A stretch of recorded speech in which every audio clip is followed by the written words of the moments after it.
تمام تعریفیں خداوند متعال کی ہیں کہ جو تمام مخلوقات کے رزق کا ضامن ہے اور جو گرفت رکھتا ہے آسمانوں کی بلندیوں سے زمینوں اور سمندروں کی گہرائیوں تلک۔ ہم اسی کی رحمت خاص کے امیدوار ہیں۔ ناظرین، حضرت مختار ابن ابو عبیدہ ثقفی یکم ہجری کو طائف میں پیدا ہوئے مگر پرورش مدینے میں پائی۔ آپ کا نام مختار اور کنیت ابو اسحاق تھی۔ تعلق بنی حوازن کے قبیلہ ثقیف سے تھا، اس لیے انہیں مختار ثقفی بھی کہا جاتا ہے۔ آپ کے والد کا نام ابو عبیدہ ثقفی تھا۔ آپ کے والد ابو عبیدہ حضور نبی رحمت صلی اللہ علیہ وآلہ وسلم کے جلیل القدر اصحاب میں شامل تھے اور حضرت عمر کے دور میں جنگ قادسیہ میں جہاد کرتے ہوئے میدان جنگ میں شہید ہوئے تھے۔ حضرت مختار ابن ابو عبید ثقفی کے بچپن میں ایک بار حضرت مولا کائنات حضرت علی ابن ابی طالب علیہ السلام نے آپ کو کھیلتے ہوئے دیکھا تو شفقت سے آپ کے سر پر ہاتھ پھیرا اور انہیں زیرک کو دانا کہہ کر پیار فرمایا اور فرمایا یہ میرے بیٹے حسین کے قاتلوں سے انتقام لے گا۔ ناظرین، حضرت مختار ابن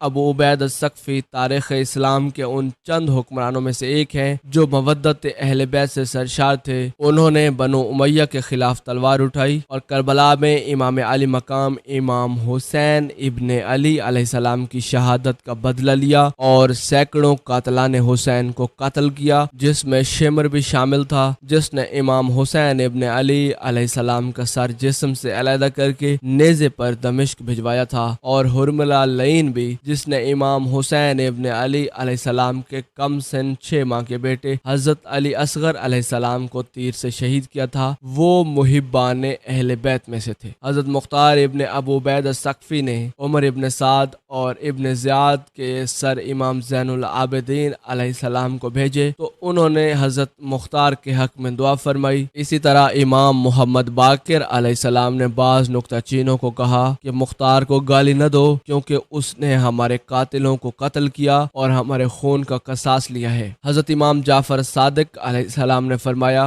جب تک مختار نے امام حسین ابن علی علیہ السلام کا سر نہیں بھیجا، بنی ہاشم کی کسی خاتون نے سر میں کنگھی اور خضاب نہیں لگایا۔ آیت اللہ العظمہ سید ابو القاسم خوئی علیہ الرحمہ نے اس روایت کو صحیح بتایا ہے۔ روایت میں ہے کہ جب جناب مختار نے حضرت عبید اللہ ابن زیاد اور عمر ابن سعد کا سر حضرت امام زین العابدین علیہ السلام کی خدمت میں بھیجا تو آپ نے سجدہ شکر ادا کیا اور فرمایا خدا مختار کو جزائے خیر عطا کرے۔ وہ تمام روایات جو حضرت مختار کے خلاف پیش کی جاتی ہیں ان کے ذریعے آپ کی شخصیت کو مشکوک بنایا جاتا ہے اور آپ کی توہین کی جاتی ہے، ان کو تمام بزرگ محقق علماء نے جیلی قرار دیا ہے۔ حضرت علامہ مجلسی علیہ الرحمہ نے فرمایا ہے مختار فضائل اہل بیت کو بیان کرتے اور امیر المومنین حضرت امام علی ابن ابی طالب علیہ السلام اور حسنین کریمین کے صفات حسنہ کا پرچار کرتے۔ حکومتوں کے ذریعے جو مصیبتیں اہل بیت علیہ السلام پر پڑیں ان سے آپ رنجیدہ و غم زدہ رہتے تھے۔ حضرت علامہ باقر شریف الکرشی علیہ الرحمہ نے لکھا مختار ایک برجستہ شخصیت اور آل رسول کی شمشیروں میں سے تھے۔ انہیں امام حسین ابن علی علیہ السلام کی شہادت کی خبر ملی تو پتھر اپنے سر پر مارنے لگے اور اس قدر زخمی ہوئے کہ خون سے لہولہان ہو کر بے ہوش ہو گئے۔ اس وقت وہ قید میں تھے اور افسوس کرنے لگے کہ وہ اپنے امام کی نصرت کے لیے کربلا نہ پہنچ سکے، لیکن آپ نے یہ قسم کھائی کہ جس دن بھی وہ قید سے رہا ہو کر باہر نکلیں گے بحکم خدا تمام قاتلین امام حسین اور یزیدیوں کو اس طرح قتل کریں گے کہ لوگوں کو بخت نصر کا قتل یاد آ جائے گا۔ ناظرین، مختار کہا کرتا تھا کہ خدا کی قسم اگر حسین ابن علی علیہ السلام کے قصاص میں قریش کے 2/3 حصے بھی قتل کر دیے جائیں تو امام حسین ابن علی علیہ السلام پر جو مظالم ہوئے وہ ایک انگلی کے برابر بھی نہیں ہوں گے۔ ابن اسیر نے حضرت مختار کو صحابہ میں شامل کیا جبکہ اکثر مورخین نے اسے تابعین میں قرار دیا ہے۔ مختار کو لوگ کیسان کہا کرتے تھے۔ روایات کے مطابق امام علی ابن ابی طالب علیہ السلام نے ایک دفعہ حضرت مختار کو اپنے زانوں پر بٹھایا اور اسے کیس کہا تھا، تب سے لوگ اسے کیسان کہا کرتے تھے۔ بچپن سے مختار کو میدان جنگ میں جانے کا بہت شوق تھا۔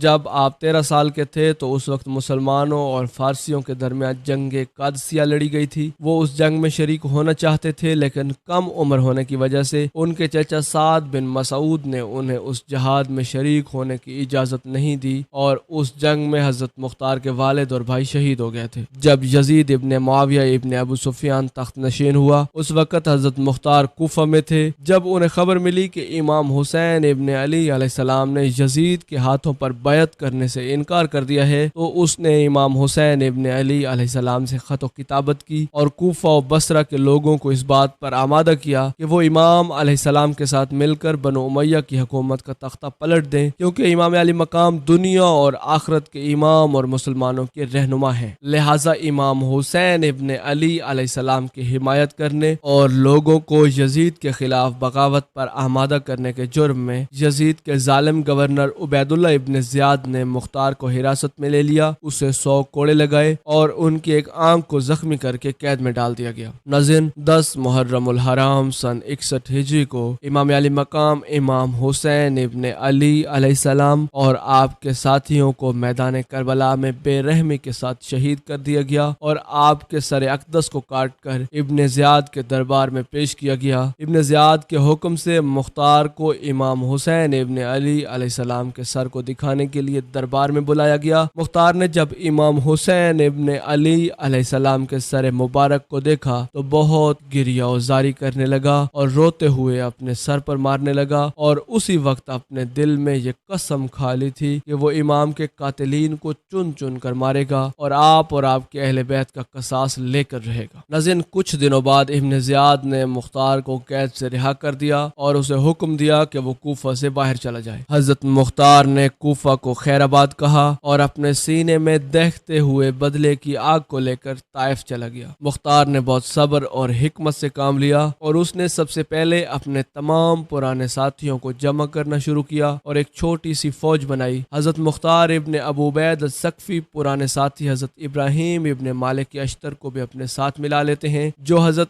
امام علی ابن ابی طالب علیہ السلام کے جانثار سپاہی حضرت مالک اشتر رضی اللہ تعالی عنہما کا بیٹا تھا اور اہل بیت رسول سے بے پناہ محبت رکھتا تھا۔ ابراہیم کے پاس بھی ایک چھوٹا سا لشکر تھا جسے مختار نے اپنی فوج میں ملحق کر دیا۔ اس کے بعد حضرت مختار نے اجمیوں، ایرانیوں اور موالیوں کو اپنی فوج میں شامل ہونے کی دعوت دی۔ یہ لوگ دراصل بنو امیہ کے ظلم اور عربی و اجمی تفریق سے پریشان تھے، لہٰذا وہ اجمی اور موالی جو اہل بیت رسول کے شیعہ تھے حضرت مختار کے ساتھ ہو گئے۔ حضرت مختار ابن ابو عبیدہ الثقفی کے رگوں میں خون کی طرح دوڑتی اہل بیت سے محبت اسے بار بار امام علی مقام امام حسین ابن علی علیہ السلام کی شہادت یاد دلا رہی تھی۔ حضرت مختار اب قیام کے لیے تیار تھا۔ مختار نے اللہ رب العزت کے دربار میں دعا کی کہ اسے تب تک موت نہ آئے جب تک کہ وہ ایک ایک یزیدیوں کو قتل کر کے ان کے ناپاک وجود سے اس پاک سرزمین کو پاک نہ کر دے۔ حضرت مختار نے 63 ہجری میں سب سے پہلے کوفہ پر حملہ کیا۔ اس وقت عبداللہ ابن زبیر نے عبداللہ ابن موتا کو کوفہ کا گورنر مقرر کیا تھا۔ حضرت مختار نے اسے جنگ کی اور کوفہ پر اپنی حکومت کو قائم کر دیا۔ اس وقت حضرت مختار نے اعلان کیا کہ وہ امام حسین ابن علی علیہ السلام اور آپ کے اصحاب کے خون کا بدلہ لے گا، لہٰذا کوفہ کے شیعہ بھی حضرت مختار کے ساتھ ہو گئے۔ ناظرین، حضرت امیر مختار ابن ابو عبیدہ ثقفی نے اپنے دربار میں ایک شخص کو مقرر کیا تھا جس نے ان لوگوں کی ایک فہرست بنائی جو میدان کربلا میں یزیدی لشکر میں شامل تھے اور انہوں نے امام علی مقام کے قافلے پر حملہ کر کے انہیں شہید کیا تھا۔ اس فہرست میں جتنے لوگ بھی شامل تھے حضرت مختار ابن ابو عبیدہ ثقفی نے ان تمام لوگوں کو تلاش کروایا اور انہیں قتل کرنا شروع کیا، جن میں شمر،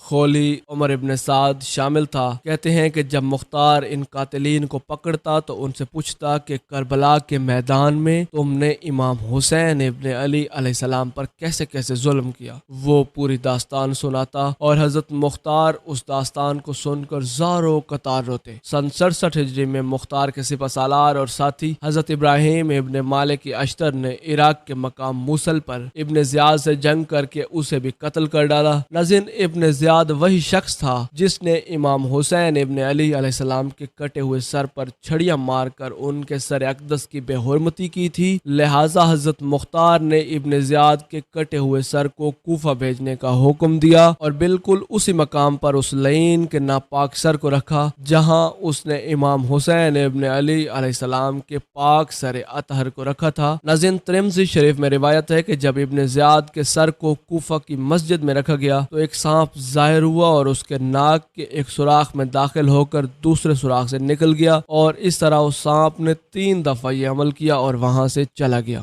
یہ عبرتناک خوفناک منظر اہل کوفہ نے اپنی آنکھوں سے دیکھا۔ اس کے بعد ابن زیاد اور عمر ابن سعد کے سروں کو حضرت مختار ابن ابو عبیدہ ثقفی نے امام حسین ابن علی علیہ السلام کے بیٹے اور مسند امامت کے وارث حضرت امام زین العابدین علیہ السلام کے پاس مدینہ بھیجا، جسے دیکھ کر آپ نے مختار کے حق میں دعا فرمائی۔ روایات کے مطابق مختار کے قیام کو حضرت امام زین العابدین امام سجاد علیہ السلام کی اجازت اور حمایت حاصل تھی۔ ناظرین، سن 68 ہجری کے بعد حضرت مختار کی امارت کمزور پڑنے لگی اور ابن زبیر کے بھائی مصعب ابن زبیر نے کوفہ پر حملہ کر کے حضرت مختار کے قلعے کا گھیراؤ کر لیا۔ اس آخری لمحے میں حضرت مختار نے غسل کی، عطر لگائی اور نماز ادا کرنے کے بعد بارگاہ الہی میں شکر بجا لایا کہ اسے اللہ نے اتنی مہلت دے دی کہ اس نے تمام قاتلین امام حسین علیہ السلام کو جہنم واصل کر دیا۔ اب اگر اسے شہید بھی کر دیا جائے تو کوئی غم نہیں۔ مختار ابن ابو عبیدہ ثقفی کی عبداللہ ابن زبیر سے شدید اختلافات کے باعث جنگ ہوئی۔ ادھر بنو امیہ کا اقتدار ان کے نواسۂ رسول سے دشمنی اور ان کے خون سے ہاتھ رنگے ہونے کے سبب ان سے چھن گیا تھا، اور مختار کی دشمنی میں بنو امیہ نے ان کے خلاف نت نئی خود ساختہ باتیں مشہور کر دیں۔ عبداللہ ابن زبیر کے بھائی مصعب ابن زبیر کے حکم پر مختار ثقفی کو 687 عیسوی میں کوفہ میں قتل کر دیا گیا۔ اس کے بعد حضرت مختار ابن ابو عبیدہ ثقفی کے خاندان کو قتل کر دیا گیا، جس میں ان کی ایک بیوی عمرہ بنت نعمان ابن بشیر انصاری بھی شامل تھی جو مدائن میں رہتی تھی۔ ان کو مصعب ابن زبیر کے حکم پر قتل کیا گیا۔ ناظرین، تاریخ گواہ ہے کہ مصعب نے عمرہ سے پوچھا کہ مختار کیسا شخص تھا، تو عمرہ نے کہا کہ خدا اس پر رحم کرے، وہ خدا کے نیک بندوں میں سے ایک بندہ تھا۔ پھر مصعب نے اسے قید کر لیا اور اپنے بھائی عبداللہ ابن زبیر کو لکھا کہ اس نے دعویٰ کیا ہے کہ مختار نبی تھا، اور عبداللہ نے اسے جواب دیا کہ اسے نکال دو، تو مصعب ابن زبیر نے اسے مار ڈالا اور کوفہ میں رہنے والی بیوی ناریہ بنت سمرہ بنت جندب کو مصعب ابن زبیر نے معاف کر دیا۔ ناظرین، مختار آج بھی ہر محب حسین کے لیے ہیرو ہے جو قاتلین حسین پر موت بن کر گرا۔ غم حسین سے زخم دلوں کو ٹھنڈک پہنچی اور مختار کے چاہنے والے آج تک ان سے شدید عقیدت و محبت رکھتے ہیں۔ ناظرین، یہ تھی ہماری آج کی ویڈیو۔ اس امید کے ساتھ اجازت چاہیں گے کہ آپ کو ہماری ویڈیو پسند آئی ہوگی۔ ملتے ہیں بہت جلد ایک نئے دلچسپ اور علم سے بھرپور ویڈیو میں، تب تک کے لیے اللہ نگہبان۔